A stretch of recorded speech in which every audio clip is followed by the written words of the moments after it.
Hello everyone and welcome to another wonderful episode of Our Generation. I think that it's about time that I talk about something that I really care about, my cat. And I know what you're all thinking, of course, hey, this is a crazy cat lady over here. And you're right. You know, when I see dogs, it's all just like, meh. You see, I don't really like needy things. You can imagine me telling that to my boyfriend. Needy! So May of last year, I was gifted with this perfect little angel, my very own cat, what I've dreamed of my entire life.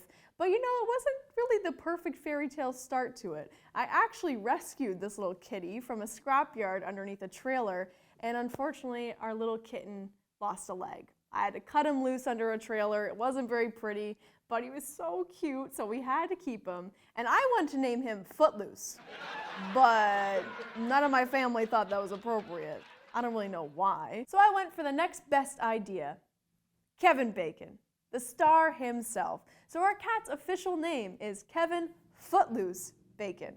I think it's pretty fun. And it's way better than what the vet would call him.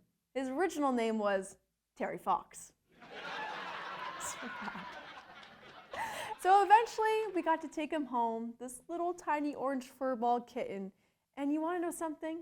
He didn't meow. He never pooped. And it was starting to concern me and my boyfriend Nick, because that's not really normal for cats. And so I remember just sitting there, gathered around his tiny little litter box, and then he finally did it. He pooped. And let me tell you, it was like something out of the Super Bowl. Me and Nick got up and we were cheering and we were screaming the word poop and we were just crying. I legit cried with the fact that my cat pooped. That orange little fur ball pooping in his litter box was the best thing that has ever happened to me. That might be a reflection of how sad my life is, but I'll save that for my therapist.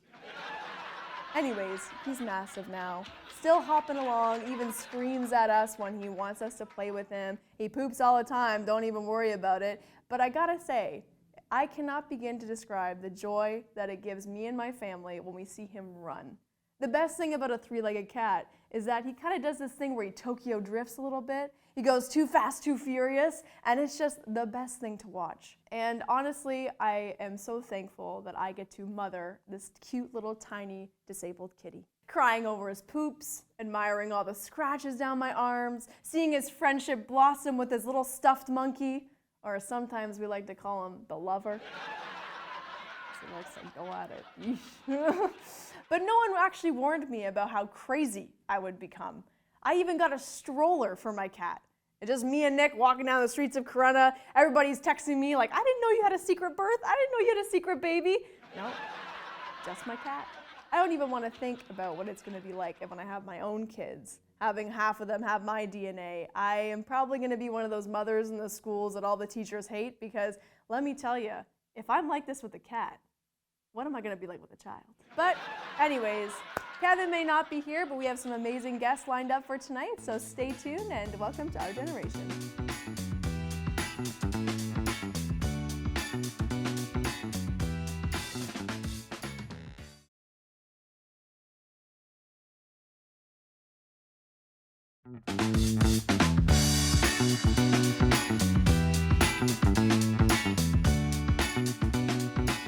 Welcome back, everybody. I am joined with Austin Drury from Let's Face It. I'm so excited about this conversation because I love everything mental health related. So welcome, Austin. How you doing? I'm doing very well. How about yourself? Oh, pretty good. You know, no complaints. It's Friday. Very true. We film very on Fridays, so it's nice. Nice. Yeah. So tell me about yourself. Like, what's the journey been so far? Oh wow. what a large question. Well, so I'm originally not from Sarnia. I'm from a smaller town just a few hours up north, Arthur, Ontario. When I originally came to Sarnia, I applied and got accepted for police foundations. Oh, wow. So I came here, completed that program along with the security program at Lambton College. And through those programs, I started volunteering at the Let's Face It initiative when it started up. So eventually it was going into, or originally it was going into high schools, kind of capturing what the transition from high school into post-secondary looked like. How do we support youth in that? And I found that to be just like a really enriching experience. I didn't realize that I could make like such an impact in that role. So my passion for mental health kind of really solidified in that stage. So when I graduated from Police Foundations, I kind of just reflected on where I really wanted to end up and what role I wanted to kind of be in. And then I kept running into a friend of mine who had graduated child and youth care. Okay. And she would just tell me about her day-to-day at the grocery store when we'd run into each other. And I was like, that sounds like such a cool opportunity, like everything that you're doing. So I think I want to go back. And now I'm in my 3rd year of child and youth care. I'm back involved with Let's Face It. There was a bit of a time where, because of the pandemic, it had kind of slowed down. They weren't doing the outreach project, but they still tried to shift a lot of focus to online supports for the college as well. So I'm back involved with that, and that's kind of where I am today. Oh, that is so cool. I love that journey. Like, thank you for sharing that, because I'm like, wow, to go from being in the police and security to child and youth care, like that, it's a big jump, but it's also not a big jump because you're really supporting youth in the area regardless of if you're a police officer or a worker in it, right? But for the folks at home that don't know what Let's Face It is, do you mind explaining what Let's Face It is? Yeah, absolutely. So Let's Face It is the mental health initiative at Lambton College. And we kind of operate out of sort of 3 main kind of branches. So there's the outreach branch that was kind of like the foundation of it, which was going out into high schools, the community, promoting mental health and resiliency, talking about like coping strategies, how do we support mental health, where can you go for help in the Sarnia-Lambton community. There's the peers branch and activities that operate within the college, where we have sort of like an informal, like one-to-one support with students. So students can come and access the space that we have, and we can sort of guide them to other services that the college provides, like counseling, or we can just kind of, if they want to talk about like struggling with school or classes, relationships, stuff in Sarnia, kind of settling in, we can kind of have those conversations and host that space. And then the activities are sort of events that we put all through the year that are all free for all the students, generally just kind of promoting like the community at the college, mental health, things like we can do like study tips. We just do stuff like we have like a candy bar. We have like a free coffee giveaway. Oh, that's just nice. things that kind of help sort of promote that space that we want to have on campus that's very inclusive and welcoming and supportive. Oh, that's incredible. I think that's an amazing initiative, especially on a college level.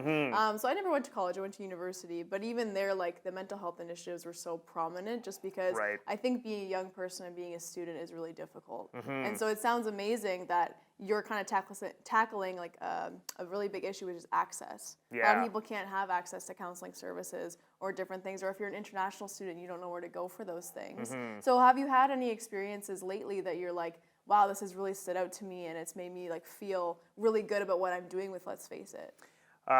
There's so many. That's good though. Yeah, it's a really cool organization of how they have things just set up that like there's so many just little interactions that you can have of just walking through the hall, and if you're wearing our shirt or you have like our little badge with your name and people can recognize you and just go like, I have no idea where my classroom is, and you're like, I can help you find that, and we walk around, and just in those little conversations, or students wondering about services that they didn't know that the college provides, and we can introduce them to those things, we can help make those connections, even things that are, I'd say, fairly typical, like the counseling department, but when students don't know where counseling is, we can walk students down there, and we have a really good working relationship with all these different services in the college and in the community when we go out with outreach, that we can kind of collaborate in that way.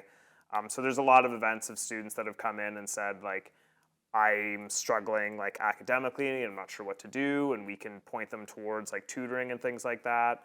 not knowing where their classroom is, as I've said, students who are nervous about getting counseling, and we can talk about that and make those connections with them. That's incredible. So it's very like an empowering kind of collaborative atmosphere. And there's just so many cool ways that you can interact with really anybody coming into the space and kind of going to the college or out in the community. That's incredible. So what I'm hearing is like this is actually also a really good opportunity for students at Lambton College to develop leadership skills. It sounds like very leadership based. So did you always have a passion for leadership, and is that why you like Let's Face It? I think in some senses, it's really cool because it gives you the opportunity to collaborate with a lot of other, like when we take on like placement students and things like that, or work studies, and we have like a child and youth care kind of engagement model in that lens where you can start kind of developing like, I have this idea for an activity, and the rest of the Let's Face It staff can kind of talk you through what do you want like the end goal of that activity to be, how do we evaluate that, what are kind of the frameworks that we need in place. So it's a really good way to practice those leadership skills and see kind of the end results of those things, and it kind of builds that confidence into like, I didn't know that I could be a leader, that I had some of those qualities, and in this space you can really excel in that because it's such like a collaborative environment where everyone's kind of involved. If you want that support, that they're there and they can be like, I had a similar idea, or I had an activity that went like this last year, and if you want to reboot that, we definitely can. So it's a really cool place to kind of practice those things. And my passion for leadership is really like the collaborative, like how can we come together as like a unit to support this kind of end goal, and like what do I want leadership to look like, and if I was to lead the project, what do I want everybody working with me to feel like in that environment? So it's a really cool kind of testing opportunity to get some of those skills and develop those things. I think that's actually incredible, and that's something that you'll definitely need in child and youth care, because that's literally what it is. Speaking from someone who works with child and youth care workers, like it's a huge task to be collaborative in your leadership. So do you think that there are other benefits other than leadership that you find the correlation between Let's Face It and child and youth care? Yeah, I think in just, coming at it with your relational practice and what that kind of looks like and how you want to kind of find your way through things. It's interesting to watch like people practice child and youth care and really almost any helping profession, and you kind of feel your way through it and go, I might say that slightly differently, or this is kind of how I might approach that situation. And all of those things can be helpful and beneficial because we all bring like our own unique strengths to the table.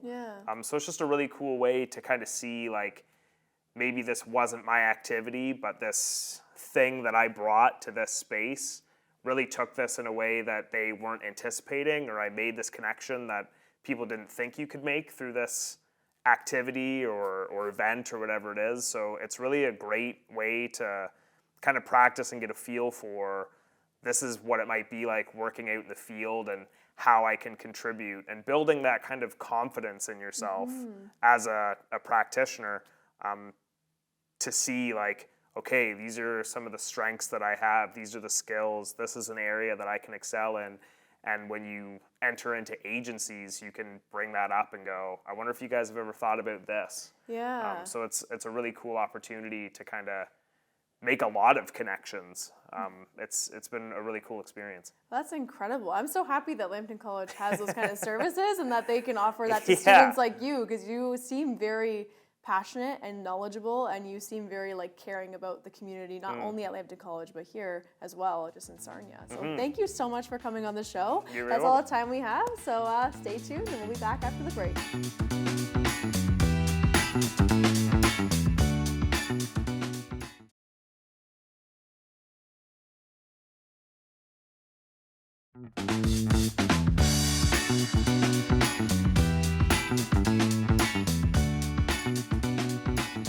welcome back, everybody. I am joined by Seamus White, a pro wrestler local to here, and he's also a student, which is pretty impressive. How are you doing, Seamus? I'm doing well. How are you? Oh, pretty good. So why don't you tell me where your passion for wrestling really started? My passion for wrestling probably started around the age of 6. I wasn't allowed to watch wrestling, but I would always sneak onto YouTube videos Yeah. of different wrestling matches. I loved watching old John Cena versus Nexus matches, Oh, yes. like the 5-on-1 handicap matches. I watched a couple of old Royal Rumble matches, and I really got into it. I really thought it looked really fun. So then around 8, I went to my first live pro wrestling show. My father brought me there, and I ended up chopping one of the owner of the company at the time, Smash Wrestling. Sebastian Suave is his name, and he was in a match against a former WWE and current WWE wrestler, MVP. Oh, that's so cool. And MVP brought him over to me, and he brought him over to another kid, and then I ran up and I wanted to chop him You too. just took the chance, So eh? just chopped it, turned into a little bit with my dad getting mad at him at social media, and it ended up having my dad wrestle a match. And so I just went with my dad to training a few times, and we just kind of continued it from there. Wow, that is so cool. So it's kind of in your blood then, eh? A little, I guess. Yeah. My dad was a fan, my mom was a fan, so Oh, nice. So how old are you right now? I am 15. So 15, you choose to do this pro wrestling business on the outside of your schooling. Do you find that you have a really good balance, or are you more sitting in the classroom waiting till you can wrestle again? I'm more sitting in the classroom waiting to get out. Yeah. Especially on days where I know I'm going to wrestling or like a show or training, I'm really giddy to get in the ring again. That's amazing. So your passion, who's been your mentor besides your dad? Do you have anyone in the ring with you that's been really training you? My trainer for a while was former WWE wrestler Tyson Dukes. Oh, that is so cool. He was wrestling for probably 20 years, I think, and he just recently retired. Oh, nice. So he's done with everything. So now I'm just, a friend of mine owns a ring. We go in his garage with the ring every once in a while, once or twice a week, and we just train with each other. Wow, so you got the best in the biz training you, you got a good support group, you got your parents in your corner. Seems like you have everything ready to be successful in wrestling. So are you working on your signature move right now? I've thought of a couple. I think I'm going to go for the start with a sleeper hold, simple choke out. Yeah. Way to get the audience going when you're just choking someone out. Yeah, for sure. So is it nerve-wracking going into that? Have you done a show yet? I've done one match, one true match in front of people, and it was a battle royal, so 10 or 12 people in the ring at the one time, throw each other over the top rope, and it's definitely nerve-wracking. It's definitely anxiety-inducing. So how do you come over that anxiety then, as someone who's young and kind of new to the business?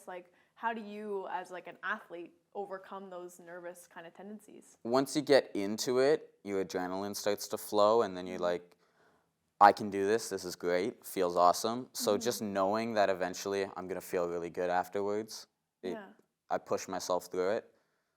That's really awesome. I love performing myself, so I feel like wrestling, as much as it is a lot of movement and physical kind of activity, again, you're an athlete in it, there's a lot of performance around it. So do you have a character or a name that you go by? I'm not at that point in my career yet, but I do have a name that I'm going to do. It's Lucien LeBlanc. My dad actually came up with it. Oh, I love that. My last name is White, so make it a little more flamboyant, I guess. Yeah, well, and also we're Bring a it bigger. bilingual country. We might as well throw in a little French there. Kind of make it pretentious. Yeah. And Lucien is my middle name, and it was the middle name of an uncle of mine who passed away. Oh my God. So that's amazing. What a great way to honor your family line as well in that. That is so cool. So to go through all of this and just keep being dedicated and wanting to climb that ladder, what kind of advice have you been given that kind of drives you to keep going? It's mainly just hanging out with people in the business.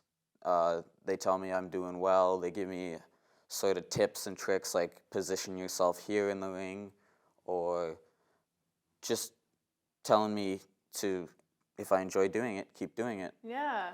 I've been told certain spots I've done have been really good, and that feels great. And knowing it's from sincere people kind of helps with that. So are there a lot of your friends that are also involved in it, or do you feel like you're kind of the only one in your friend group who does it? Definitely not. All my friends that I wrestle with, we all trained with the same trainer for a while. And I've sort of formed bonds with multiple people outside, even outside of my training group. Wow, so you found like a community base. Yeah. That is so cool. I feel like not a lot of young people kind of have the opportunity that you have and your friends have. So that's really like amazing to hear that you have that. Outside of wrestling, like what do you like to do? Like is there any hobbies with your friends or anything like that? For a while I was doing, I do amateur wrestling at my school, but recently have slowed down on that because of some issues with my legs and stuff. But I used to play soccer. I do acting sometimes. I've done improv classes. So you're just a really well-rounded kid. You could say so, I guess. That's good though. That's going to take you places, so definitely lean into that. So for the folks at home, where can we find this like wrestling kind of underground kind of show in Sarnia? Because I feel like we have a really good community here and we have lots of shows going on, but where do we find it? There is one promotion that runs shows here. It's called Chem Valley Wrestling. You can find them on Facebook, I think Instagram as well. And they do shows every once in a while. It's really fun. Yeah. I'm usually doing sound and tech for them. Cool. So I do so you're like a little techie too. Yeah, I do. That is so cool. I do the lighting for them a lot. So that's where I had my my battle royal as well. Out of London, there's a few promotions. I know of Smash Wrestling, Greek Town. Oh yes, I've heard of Greek Town. They do shows in Toronto and stuff. Yeah. Hammerlock does a few shows around the St. Thomas area, Strathroy, that sort of place. That is so cool, because I find that I didn't really start to know like the Sarnia wrestling scene until I started befriending people who are a part of it, and so it's nice to have someone on the show that actually can connect people to it, because I feel like a lot of people enjoy wrestling. Like WWE is like one of the biggest things ever, and just any kind of professional wrestling is such a treat to see. So before we head off of this interview, I would like to know, as someone who's a young person in this community, what do you think that Sarnia could benefit from if they added for your age group? Do you think there's anything in Sarnia that we need to kind of entice young people to come out into the community? I'd like to see more community involvement, like activities for younger people. So more diverse sports leagues, more diverse acting is always great. And I know we have the theater, but even a few other like improv shows for young people, comedy shows for young people, that kind of thing. Yeah. And for people who even visual arts exhibits for younger people, because just having something to push yourself and get out of your own comfort zone and get out in front of the community, it's great for you. Yeah, I think that's such a great point, because I'm a theater kid, so I do a lot of theater, and I do a lot of theater for young people, but I feel like that's really the only outlet if you want to be like an actor or like a performer, is just theater in the community. So that's a great point. I'm going to keep that one and work on it, okay? All right, and that's all the time we have. Thank you so much, Seamus. I really enjoyed this interview, and I hope you have a great day, and I hope everyone else has a great day at home.